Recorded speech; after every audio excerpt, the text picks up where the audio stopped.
नमस्कार मित्रांनो, आजच्या या वर्गात आपण वर्ग समीकरणे या आपल्या दुसऱ्या प्रकरणाचा अभ्यास करणार आहोत. इयत्ता 9वी मध्ये आपण बहुपदीचे कोटीवरून होणारे प्रकार बघितलेत. ज्या बहुपदीची कोटी 1 असते तिला आपण रेषीय बहुपदी असे म्हणतो. तसेच ज्या बहुपदीची कोटी 2 असते तिला वर्ग बहुपदी असे म्हणतो. आता आपण काही बहुपदी आहेत, त्या बहुपदीमधील रेषीय बहुपदी आणि वर्गीय बहुपदी असे वर्गीकरण करूया. खालील बहुपदींचे रेषीय बहुपदी व वर्ग बहुपदी असे वर्गीकरण करा. 5x + 9 या बहुपदीची कोटी 1 आहे. x चा घातांक 1 आहे म्हणून ही रेषीय बहुपदी आहे. x² + 3x - 5 या बहुपदीमध्ये x चा जास्तीत जास्त घातांक 2 आहे म्हणून या बहुपदीची कोटी 2 आहे म्हणून ही वर्ग बहुपदी आहे. 3x - 7 या बहुपदीमध्ये x चा जास्तीत जास्त घातांक 1 आहे म्हणून ही रेषीय बहुपदी आहे. 3x² - 5x या बहुपदीमध्ये x चा जास्तीत जास्त घातांक 2 असल्यामुळे ही वर्ग बहुपदी आहे. 5x² या बहुपदीमध्ये x चा घातांक 2 आहे म्हणून ही वर्ग बहुपदी आहे. उदाहरण, संकतने 200 चौरस मीटर क्षेत्रफळाचा एक आयताकृती भूखंड खरेदी केला. त्या भूखंडाची लांबी ही रुंदीपेक्षा 10 मीटरने जास्त आहे. तर भूखंडाची लांबी रुंदी काढण्यासाठी समीकरण तयार करा. तर इथे लांबी ही रुंदीवर अवलंबून आहे म्हणून आपण रुंदी x मानू. रुंदी x मानली, लांबी रुंदीपेक्षा 10 मीटरने जास्त आहे म्हणून लांबी x + 10 होईल. आपल्याला क्षेत्रफळाचं सूत्र माहिती आहे, आयताचे क्षेत्रफळ बरोबर लांबी गुणिले रुंदी. या सूत्रामध्ये आपण किंमत टाकूया. क्षेत्रफळ 200 होतं. 200 बरोबर लांबी x + 10 गुणिले x म्हणून 200 बरोबर x² + 10x multiplied by x to the terms in the bracket. If we simplify this and transfer 200 to right hand side, we will get x² + 10x - 200 = 0. अशा प्रकारे या उदाहरणासाठी समीकरण तयार झाले. हे समीकरण वर्ग समीकरण आहे. आपण या प्रकरणामध्ये अशी वर्ग समीकरणे कोणकोणत्या पद्धतीने सोडवायची ते बघूया. वर्ग समीकरणाचे सामान्य रूप, स्टँडर्ड फॉर्म. ज्या एका चलातील सर्व घातांक पूर्ण संख्या असून मोठ्यात मोठा घातांक 2 असतो त्या समीकरणाला वर्ग समीकरण असे म्हणतात. ही वर्ग समीकरणाची व्याख्या आहे. काय व्याख्या? ज्या एका चलातील सर्व घातांक पूर्ण संख्या असून मोठ्यात मोठा घातांक 2 असतो त्या समीकरणाला वर्ग समीकरण असे म्हणतात. त्या वर्ग समीकरणाचे सामान्य रूप ax² + bx + c = 0 असे असते, की ज्यामध्ये a, b, c या वास्तव संख्या असतात आणि a ही शून्येतर संख्या असते. a शून्य नसते. काय होईल a शून्य झाले तर? जर a शून्य झालं तर ax² ही टर्म शून्य होईल आणि ती टर्म शून्य झाली तर राहतं फक्त bx + c = 0. आणि हे जे समीकरण आहे हे वर्ग समीकरण नाही, हे रेषीय समीकरण आहे. म्हणून वर्ग समीकरणासाठी a हे पद शून्य नको आहे. खालीलपैकी कोणते वर्ग समीकरण आहे ते आपल्याला ओळखायचं आहे. 3x² - 5x + 2 = 0. हे एकच चलातलं समीकरण आहे आणि x चा जास्तीत जास्त घातांक 2 असल्यामुळे हे वर्ग समीकरण आहे. 9y² + 5 = 0. यामध्ये y हे चल असून y चा घातांक 2 आहे म्हणून हे वर्ग समीकरण आहे. m³ - 5m² + 4 = 0. या समीकरणामध्ये m हे चल आहे आणि त्या चलाचा घातांक 3 आहे त्यामुळे हे वर्ग समीकरण नाही. j + 2 j - 5 = 0. या समीकरणामध्ये ब्रॅकेट सोडून घ्यावे लागतील आणि नंतर समीकरण बघावं लागेल ते वर्ग समीकरण आहे की नाही ते. तर आपण ते सोडून बघू. j + 2 दुसऱ्या ब्रॅकेटमध्ये j - 5 = 0. आपण j ने या ब्रॅकेटला मल्टिप्लाय करू.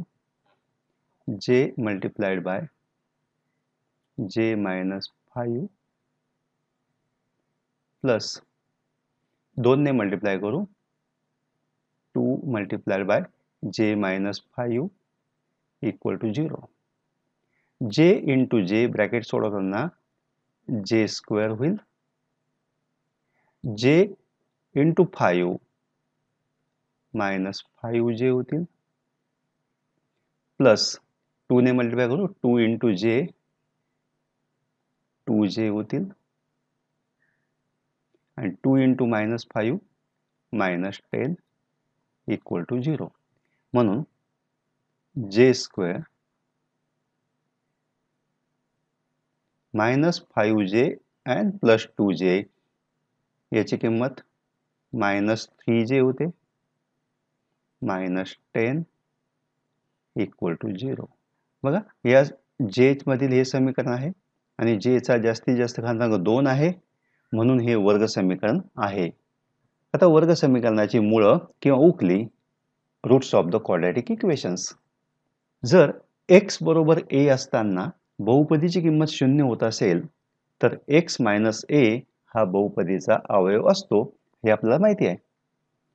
तर x वर्ग अधिक 5x वजा 6 या बहुपदीचा x बरोबर वजा 6 हा अवयव आहे का हे बघूया. ते बघण्यासाठी आपल्याला काय करावं लागेल, x ची मायनस 6 ही किंमत दिलेल्या बहुपदीमध्ये x च्या जागी टाकावी लागेल. बघूया आपण. Minus 6 square plus 5 into minus 6 minus 6. Minus 6 square 36 plus 5 into minus 6 is minus 30 and minus 6. 36 minus 30 becomes 6 and 6 minus 6 equal to 0. म्हणून x बरोबर वजा 6 x equal to minus 6 असताना ही जी बहुपदी आहे x square plus 5x minus 6 याची किंमत 0 होते.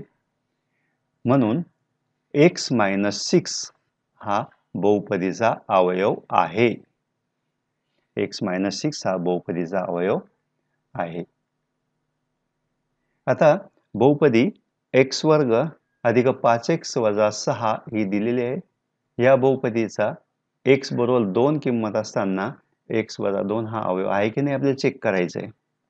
त्यासाठी आपण x ची किंमत 2 ही या बहुपदीमध्ये टाकून बघू. 2 square plus 5 into 2 minus 6 equal to 2 square 4, 5 into 2 10 minus 6. 4 and 10 14. 14 minus 6 is 8 which is not 0. म्हणून x बरोबर 2 ही किंमत टाकली असताना बहुपदीची किंमत 0 होत नाही. म्हणून x वजा 2 हा बहुपदीचा अवयव नाही. 2x वर्ग वजा 7x अधिक 6 बरोबर 0 या समीकरणाच्या x बरोबर 3/2 x equal to 3/2 and x equal to -2 या उकली आहेत का ते ठरवा. आपल्याला काय करायचंय, या किमती या समीकरणामध्ये टाकून बघायच्यात. जर किंमत 0 झाली, समीकरणाचं समाधान झालं, तर x बरोबर ती किंमत जी आहे ती समीकरणाची उकल आहे. 0 नाही झालं तर उकल नाही आहे. तर आपण पहिल्यांदा 3/2 ही उकल आहे की नाही ते चेक करू. त्यासाठी आपल्याला काय करावं लागेल, डाव्या बाजूमध्ये 2x square minus 7x plus 6 याच्यामध्ये आपल्याला x इक्वल टू 3/2 ही किंमत टाकून घ्यावं लागेल. तर मी 2 into 3/2 square minus 7 into 3/2 plus 6. 3/2 square 9/4 होतो. 9/4 मल्टिप्लाइड बाय 2 तर ते किंमत आहे 9/2. 9/4 multiply by 2 9/2 minus 7 into 3 21/2 and 6 can be written as 12/2. Denominator same आहे, 9 minus 21 plus 12 divided by 2. And 9 minus 21 plus 12 becomes 0. Therefore, this is equal to 0. यावरून आपण असं म्हणू शकतो की x equal to 3/2 ही समीकरणाची उकल आहे. आता दुसरं बघायचं x equal to -2 ही उकल आहे की नाही ते बघायचंय. तर आपण समीकरणाच्या डाव्या बाजूमध्ये x equal to -2 टाकून बघूया. 2 into -2 square minus 7 into -2 plus 6. -2 square 4, 4 into 2 8.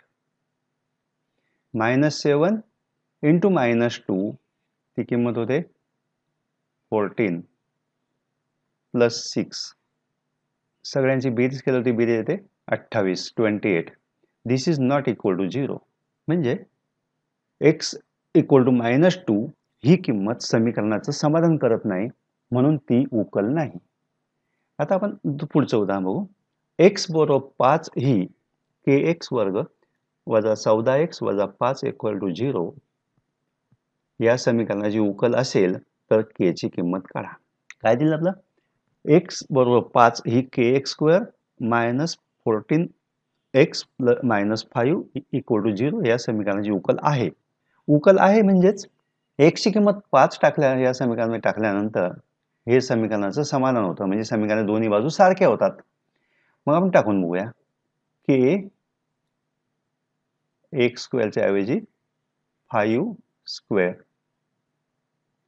Minus 14 into x च्या जागी 5 मायनस 5 आणि उकल आहे असं दिलं आहे, म्हणून समीकरणाची दुसरी बाजू 0. आता याच्यातून आपल्याला मिळेल 5 स्क्वेअर 25, म्हणजे ही टर्म होईल 25 k minus 14 into 5 minus 17 minus 5 equal to 0. याच्यातून मिळेल 25 k मायनस 75 इक्वल टू 0. म्हणून मिळेल 25 k equal to 75. k equal to 75 by 25 आणि 75ला 25ने भाग दिला की आपल्याला मिळतात 3. म्हणून k ची किंमत आहे 3. अशा पद्धतीने आपल्याला जर उकल आहे असं दिलं असेल तर समीकरणामध्ये किंमत टाकल्यानंतर आपल्याला पाहिजे असलेल्या चलाची किंमत मिळते. आपल्याला या गोष्टी लक्षात ठेवायच्या आहेत. ax वर्ग अधिक bx अधिक c बरोबर 0 हे वर्ग समीकरणाचे सामान्य रूप आहे. आणि या सामान्य रूपामध्ये a, b, c या वास्तव संख्या आहेत आणि a ही एक शून्येतर संख्या आहे. ही गोष्ट आपल्याला नेहमी लक्षात ठेवायची आहे. दुसरी गोष्ट लक्षात ठेवायची, चलाच्या ज्या किमतीसाठी वर्ग समीकरणाच्या दोन्ही बाजू समान होतात त्या किमतीला समीकरणाची उकल किंवा वर्ग समीकरणाची मूळ असं म्हणतात. आता आपल्याला कोणतीही दोन वर्ग समीकरणे लिहा. वर्ग समीकरण लिहायची म्हणजे आपल्याकडे माहिती आहे आपल्याला ax वर्ग अधिक bx अधिक c इक्वल टू 0 हे वर्ग समीकरणाचं सामान्य रूप आहे. या सामान्य रूपामध्ये आपण a, b, c च्या किमती टाकल्या की आपल्याला वर्ग समीकरण मिळते. पण किमती टाकताना आपल्याला एक गोष्ट लक्षात ठेवायची, a ही शून्येतर आहे, म्हणजे a ची किंमत 0 टाकायची नाही. तर आपण टाकून बघूया. a च्या जागी मी 2 टाकतो. 2x वर्ग अधिक b ची किंमत 5 टाकतो. 5x अधिक c ची किंमत 3 टाकतो.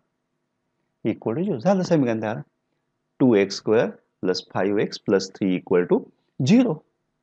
दुसरं समीकरण आपण तयार करू. a ची किंमत मी 1 टाकतो, म्हणजे 1x वर्ग. b ची किंमत 0 टाकतो, 0x प्लस c ची किंमत 2 टाकतो इक्वल टू 0. 0x 0 होऊन जाईल, म्हणजे ही टर्म लिहायची गरज नाही. समीकरण झालं x वर्ग अधिक 2 बरोबर 0. हे सुद्धा आपलं वर्ग समीकरण आहे. अशा प्रकारे आपल्याला किती वर्ग समीकरण लिहायला सांगितली तर आपण ए बी सीच्या वेगवेगळ्या किमती टाकल्या, फक्त लक्षात ठेवायचं ए ची किंमत 0 टाकायची नाही. बी किंवा सी ची किंमत आपण 0 टाकू शकतो, तर आपल्याला वर्ग समीकरण मिळते. खालील समीकरणापैकी वर्ग समीकरणे कोणती ते ठरवा.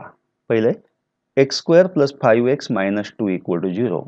याच्यामध्ये x हे चल आहे आणि x चे सगळे घातांक पूर्णांक संख्या आहेत, म्हणून हे वर्ग समीकरण आहे. y² = 5y - 10.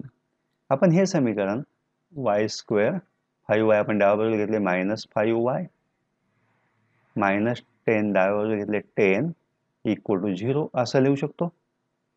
हे वर्ग समीकरणाचे सामान्य रूप आहे, म्हणून हे वर्ग समीकरण आहे. y² + 1/y = 2. आता याच्यामध्ये आपल्याला y ही चल आहे आणि चल संख्या अपूर्णांक छेदस्थानी नसावी लागते. चल संख्या नेहमी अंशस्थानी असावी, म्हणून आपण छेदस्थानचा y कसा कॅन्सल करता येईल ते बघूया. त्यासाठी मी समीकरणाच्या सर्व पदांना y ने गुणेल, तर मला मिळेल y² गुणिले y अधिक 1/y गुणिले y बरोबर 2y. y² × y मिळेल तुम्हाला y³. हा छेदस्थानचा y अंशस्थानचा y कॅन्सल होऊन तिथे राहील 1 बरोबर 2y. म्हणजेच y³ - 2y + 1 = 0. या समीकरणामध्ये y चा घातांक 3 आहे, म्हणून हे वर्ग समीकरण नाही. वर्ग समीकरण असण्यासाठी आपल्याला काय असावं लागतं? घातांक नेहमी 2 जास्तीत जास्त घातांक 2 पाहिजे. पुढचं समीकरण आहे x + 1/x = 2. आता या समीकरणामध्ये सुद्धा एक छेदस्थानी आहे. आपण मागच्या उदाहरणाप्रमाणे सगळ्या पदांना x ने गुणून घेऊ. x गुणिले x पहिल्या पदाला गुणला, 1/x गुणिले x = -2 × x. x × x काय झाला? x² प्लस छेदस्थानचा x अंशस्थानचा कॅन्सल झाला 1 = -2x. -2x ही टर्म मी डाव्या बाजूला आणली, तर x² + 2x -2x becomes 2x + 1 = 0. याच्यात x चा मॅक्सिमम घातांक 2 आहे. x चा जास्तीत मोठ्यात मोठा घात 2 आहे, म्हणून हे वर्ग समीकरण आहे. पुढचं समीकरण आहे m + 2 × m - 5 = 0. तर आपण काय करूया, ह्या m ने या दुसऱ्या ब्रॅकेटला मल्टिप्लाय करू, नंतर या 2 ने त्या ब्रॅकेटला मल्टिप्लाय करू. m × m - 5 plus 2 times m - 5 = 0. आता आपण हे ब्रॅकेट सोडून घेऊया. m × m m² -5m plus 2 × m 2m -2 × 5 -10 = 0. Therefore, m² -5m and 2m -3m -10 = 0. This is the quadratic equation. हे वर्ग समीकरण आहे, कारण m चा घातांक 2 आहे, म्हणून हे वर्ग समीकरण आहे. 6वं उदाहरण दिलं आपलं m³ + 6m² - 2 = 3m³. आता m³ च्या 2 टर्म ह्या आपण एकत्र आणूया. तर 3m³ जर डाव्या बाजूला नेली, तर m³ + 3m² - 2 -3m² m³ becomes -3m³ = 0. या 2 टर्म आपण एकत्र करूया. m³ - 3m³ होतील -2m³ प्लस 3m² -2 = 0. आता इथे m चा जास्तीत जास्त घातांक 3 असल्यामुळं हे वर्ग समीकरण नाही. खालील समीकरणे ax² + bx + c या स्वरूपात लिहा व abc च्या किमती लिहा. असं आपलं उदाहरण आहे. तर आपल्याला दिलंय 2y = 10 - y². आपल्याला ax² + bx + c या फॉर्ममध्ये समीकरण लिहायचं आहे. तर आपण या दोन्ही पद डाव्या बाजूला ट्रान्सफर करू, पक्षांतर करू त्यांचं. तर -y² काय होईल? +y² प्लस 2y आणि मायनस +10 चा डाव्या बाजूला -10 होईल =0. हे झालं स्टँडर्ड फॉर्म. आपल्याला दिलेल्या फॉर्ममध्ये लिहिलंय. आता आपण जर हे कम्पेअर केलं ax² + bx + c बरोबर, तर आपल्याला a ची किंमत किती मिळेल? a ची किंमत म्हणजे y चा कोइफिशियंट, y² चा कोइफिशियंट. ही किंमत म्हणजे y² चा कोइफिशियंट तो 1. b ची किंमत मिळेल y चा कोइफिशियंट 2. आणि c ची किंमत मिळेल स्थिर पद, ते आहे -10. दुसरं उदाहरण आहे x - 1² = 2x + 3. आता हे समीकरण सोडवताना आपल्याला x - 1² हा ब्रॅकेट सोडून घ्यावा लागेल आणि x - 1² आहे x² - 2x + 1 = 2x + 3. आता आपल्याला काय करावं लागेल? हा 2x इकडे पक्षांतर करावं लागेल. x² - 2x - 2x + 1 आणि या 3चा आपण इकडे पक्षांतर केला तो होईल -3 = 0. म्हणून आपल्याला मिळेल x² - 2x आणि -2x -4x 1 and -3 = -2 = 0. अशा पद्धतीने आपण ax² + bx + c या फॉर्ममध्ये हे समीकरण लिहिलं.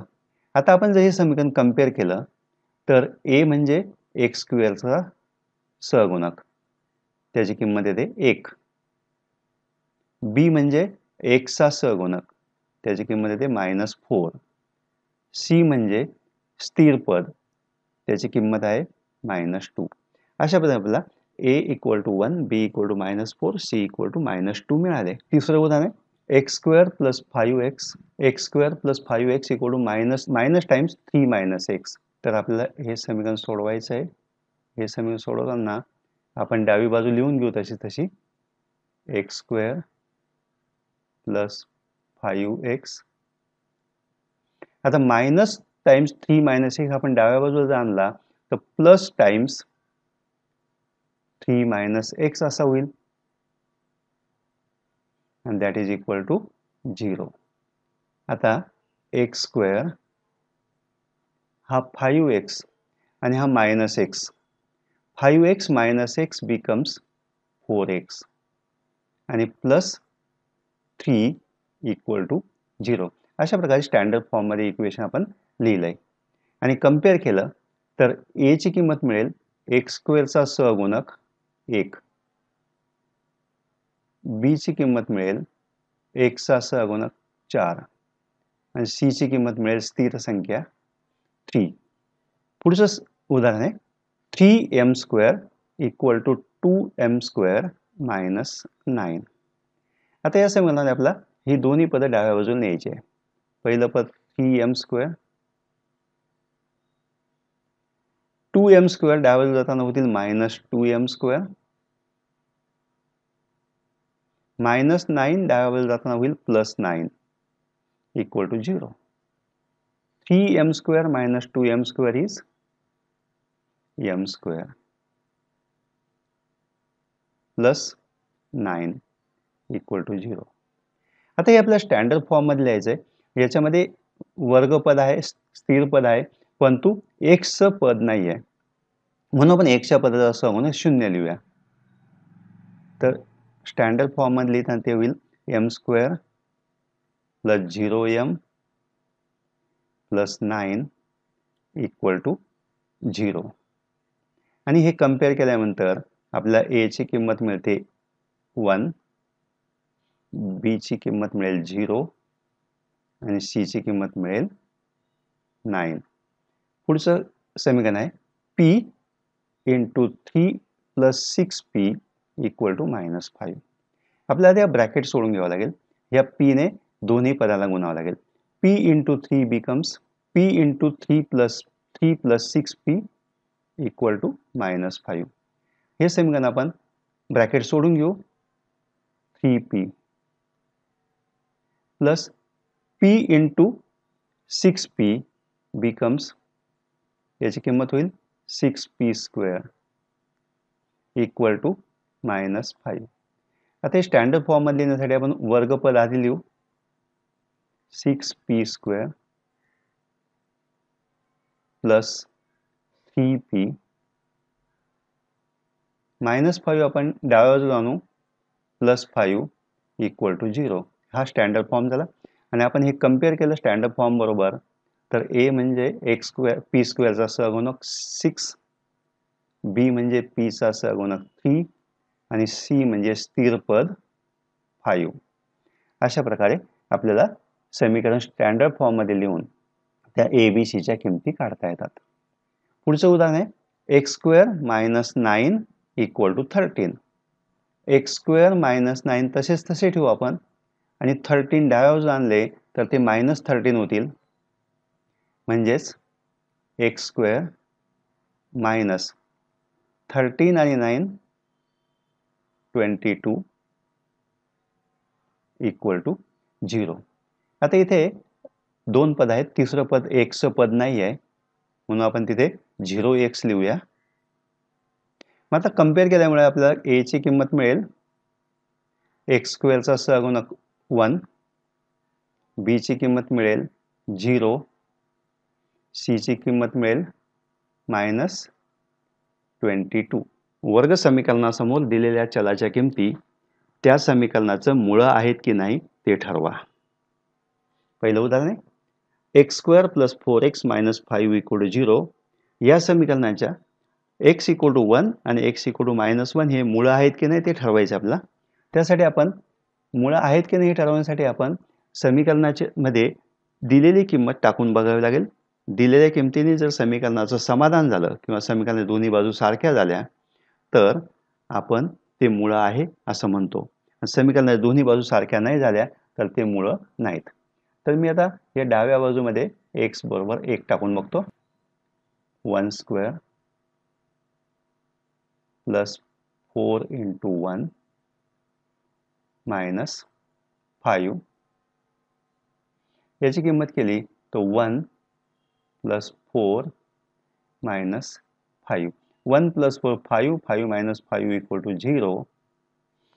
उजवी बाजू सुद्धा 0 आहे, म्हणून x इक्वल टू 1 ही समीकरणाची उकल आहे.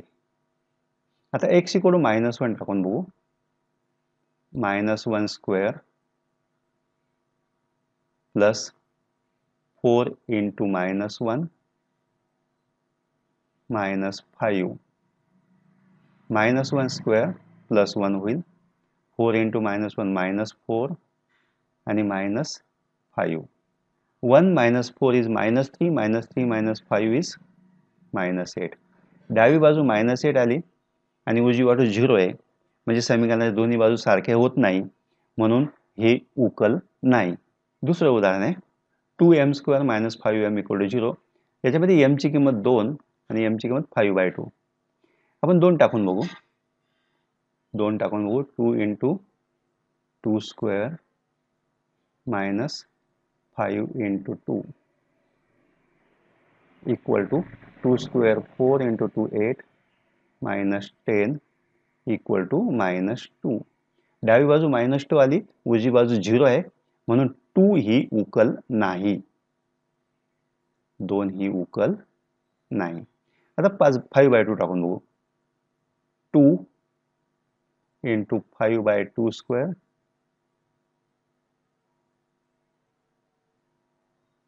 minus 5 into m, that is 5/2, equal to 5/2 square becomes 24/4. 24/4 ला जर 2 ने गुणलं तर 25/2 राहतील. Minus 5 × 5/2 is 25/2. 25/2 minus 25/2 is 0. डावी बाजू 0 आली, उजवी बाजू सुद्धा 0 आहेच, म्हणून x = 5/2 ही समीकरणाची उकल आहे. जर x बरोबर 3 हे kx² मायनस 10x प्लस 3 = 0 या समीकरणाचं मूळ असेल तर k ची किंमत काढा. इथे मूळ आहे असं दिलेलं आहे, म्हणजे x बरोबर 3 याने या समीकरणाचं समाधान होतं, म्हणून आपण किंमत टाकून बघूया. नंतर आपल्याला k ची किंमत मिळेल. k × 3² minus 10 × 3 plus 3 = 0. मूळ असल्यामुळं समीकरण समाधानी होणार आहे. 3² 9 म्हणून आपल्याला मिळेल 9k मायनस 30 प्लस 3 = 0. म्हणून 9k minus 27 = 0. 9k = 27. Therefore k = 27/9. 9 त्रिक 27 म्हणून k = 3. अशा पद्धतीने आपल्याला पाहिजे असेल त्या चलाची किंमत काढता येते. मित्रांनो, आपण जर आजपर्यंत चॅनल सबस्क्राईब केलं नसेल तर हे चॅनल जरूर सबस्क्राईब करा आणि त्या शेजारी असलेलं बेल बटन दाबण्यास विसरू नका, जेणेकरून आपल्याला या चॅनलवरील सर्व व्हिडिओंची अपडेट्स मिळत जाईल. धन्यवाद. पुन्हा भेटूया नवीन व्हिडिओमध्ये.